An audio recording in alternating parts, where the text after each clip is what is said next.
kursi patah ini kursi terbesar ya, yang terbuat dari kayu ulin. Ya, ini kayu ulin. Dari kayu ulin yang ada di Indonesia.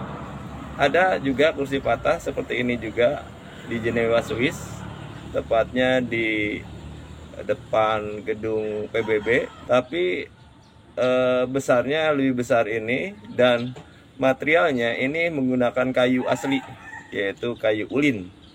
Sementara di Swiss hanya simbol atau beton saja.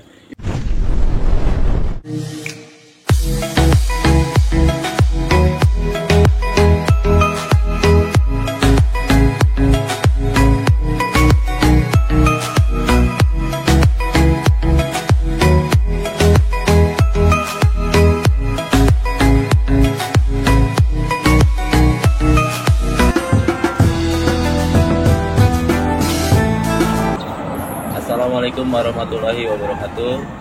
Selamat pagi guys. Hari ini Senin tanggal 16 Agustus 2021. Saya berada di Masjid Raya Abdul Qadim, tempatnya di Desa Epil, Kecamatan Lais, Kabupaten Musi Banyuasin.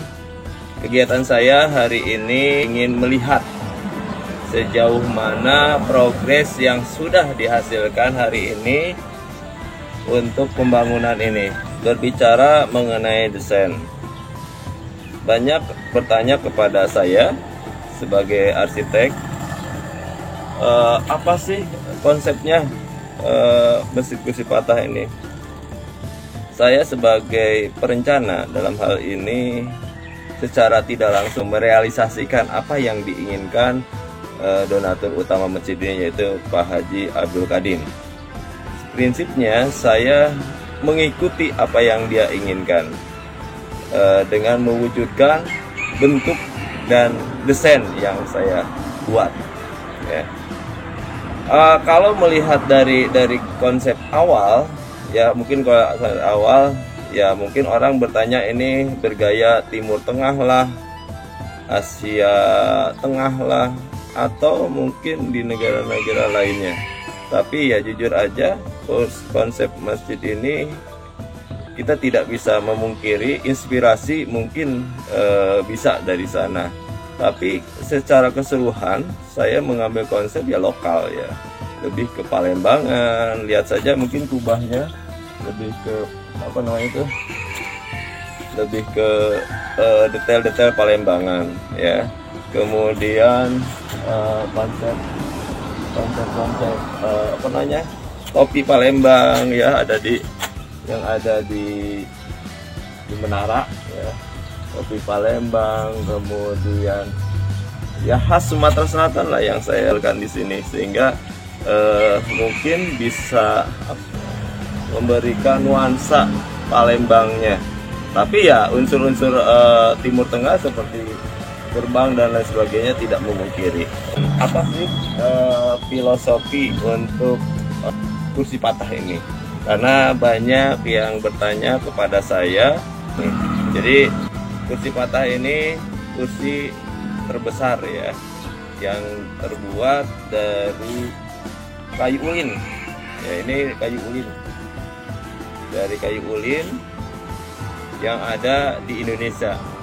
Ada juga kursi patah seperti ini juga di Jenewa, Swiss, tepatnya di depan gedung PBB, tapi besarnya lebih besar ini, dan materialnya ini menggunakan kayu asli, yaitu kayu ulin. Sementara di Swiss hanya simbol atau beton saja. Itu perbedaannya dengan yang ada di Swiss. Apa sih makna dari kursi patah ini? Oke.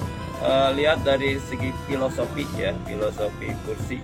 Kursi itu menandakan kedudukan, kekuasaan, dan lain sebagainya lah, yang menghubungkan dengan kekuasaan. Di sini kenapa patah? Karena kita mengingatkan bahwa kekuasaan itu tidak langgeng, kekuasaan itu tidak selamanya. Ya, kita suatu saat atau mungkin kita hidup ini berakhir di kematian. Ya, Mungkin seperti itulah gambar kehidupan ini. Nah, di sini memaknai bahwa patah ini menandakan bahwa ya itu yang kokoh saja, misalnya yang empat kaki saja tidak kokoh gitu ya, apalagi 3 kaki gitu ya. Sehingga kekuasaan itu mungkin satu kakinya kalau kita tidak benar dalam menjalankan roda kekuasaan, bisa jadi satu kaki itu mungkin penjara lah, atau di di polisi lah dan sebagainya, kalau kita tidak bisa mengolah kehidupan ini. Ya intinya kekuasaan itu tidak langgeng, maka seyogianya kita melihat di samping itu di situ ada masjid. Masjid ini menandakan simbol bahwa hidup itu ya ujungnya adalah akhirat. Ya berarti yang langgeng itu adalah di akhirat nanti. Untuk itu persiapkan hidup ini sebaik mungkin, berbuat baik, berbuat yang terbaik buat hidup ini, bagaimana berguna buat semua orang. Intinya untuk masalah dosa lebih kepada unsur lokal dipadu dengan unsur dari lingkungan.